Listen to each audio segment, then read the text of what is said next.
बाबा जी के शरण में आए हुए हैं।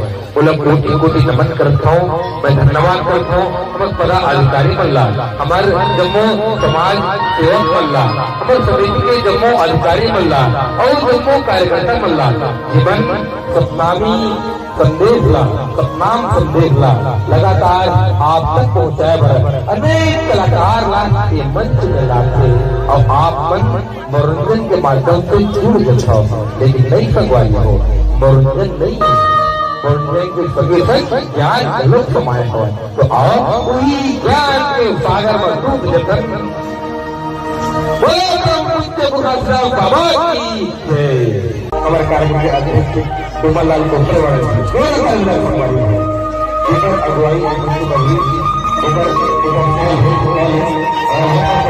जनजाति मन में भाखा बोली दिनों दिन की नदावत है और ये नवा जमाना में हम सबकी गंजा भैया अपन सामाजिक परंपरा का खिलावत है। तो दोनों हाथ ऊपर करके